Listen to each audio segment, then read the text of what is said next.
ẹgbẹ́ àwọn ọ̀dọ́ ilẹ̀ Yorùbá kan Yoruba Youth Social Cultural Association YYSA wọ́n mà ti pariwo síta o. Wọ́n ti ń pariwo pé ó ń rúgbó bọ̀ o, kí gbogbo ọmọ Yorùbá kan lọ ṣe ọ̀rọ̀ ara wọn ní ojú alákàfin ṣọ́rí. Bẹ́ẹ̀ ni wọ́n ń pa òwe àwọn bàbá wa pé ó ń bọ̀ báyìí àwọn ládẹ́ẹ̀dẹ̀ lórí wàhálà tí wọ́n ló ń rúgbó bọ̀, tí wọ́n ní àṣírí tú sí àwọn lọ́wọ́ pé wọ́n ti fẹ́ wá kógun já ilẹ̀ Yorùbá o. Wọ́n sì ti fẹ́ da ilẹ̀ Yorùbá rú pẹ̀lú ìwọ́de tí wọ́n fẹ́ ṣe tako ààrẹ Bọ́lá Ahmed Tinubu láti ọjọ́ àkọ́kọ́ sí ọjọ́ kẹwàá oṣù kẹjọ tá a wà nínú ẹ̀ yìí.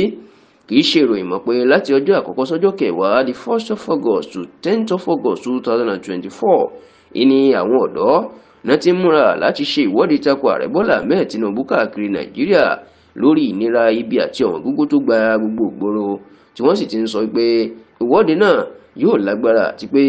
Ọlọ́run má jẹ́ kó dàbí ìwọ́de EndSARS ọdún 2020 èyí tí wọ́n ti fi ọ̀pọ̀lọpọ̀ dúkìá àti àwọn ẹ̀mí tán fi ṣòfò. Ṣá o, ẹgbẹ́ àwọn ọ̀dọ́ ilẹ̀ Yorùbá tí wọ́n láwọn náà fẹ́ darapọ̀ mọ́ ìwọ́de náà, ìyẹn the Yoruba Youth Social Cultural Association YYSA, wọ́n ti pariwo síta pé àwọn ò ṣe ìwọ́de náà mọ́ àwọn ti yọra wọn o. Wọ́n ní àṣírí tú sí àwọn lọ́wọ́ pé wọ́n fẹ́ fi ọ̀rọ̀ náà kógun já ilẹ̀ Yorùbá ni. Wọ́n ní àwọn tó wà lẹ́yìn àwọn tó fẹ́ ṣe ìwọ́de náà, wọ́n kàn fẹ́ fi ìwọ́de bojú ni. Wọ́n ní tó wà lẹ́yìn ọ̀fà ó mà ju òjé lọ. Wọ́n ní nǹkan tí wọ́n fẹ́ ṣe òun ni láti fi ọ̀rọ̀ náà kan tó fi ba ilẹ̀ Yorùbá jẹ́. Wọ́n ní ṣe ìrántí lọ́dún 2020 tí ìwọ́de EndSARS wáyé, ó ní ẹ wo bọ́n ṣe fẹ́ sun gbogbo ìlú Èkó nínà. Wọ́n ní dèní ìlú Èkó ò ti padà bọ̀ sípò.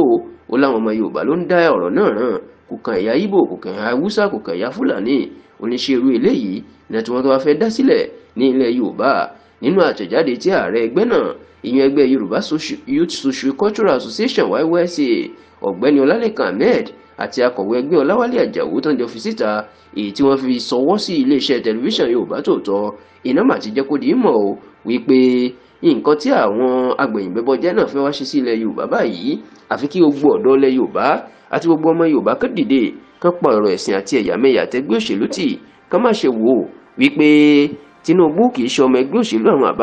àwọn òfẹ́rẹ̀ wọn lọ́rọ̀ ilẹ̀ Yorùbá nìkan jẹ́ kó jẹ wọ́n lógún, nítorí pé àwọn dúkìá ilẹ̀ Yorùbá pàápàá ti ìlú Èkó náà tó fẹ́ wá bàjẹ́ ní oṣù kẹjọ tó ń bọ̀ yìí o. Wọ́n láwọn ti gbáradì báyìí, àwọn sì ti ń kó àwọn ọ̀dọ́ ilẹ̀ Yorùbá jọ láti dira ogun, láti má ṣe jẹ́ kán lo ìwọ́de náà láti fi ṣe bójúbójú, láti fi ba ilẹ̀ Yorùbá jẹ́ àbí kógun wọ ilẹ̀ Yorùbá.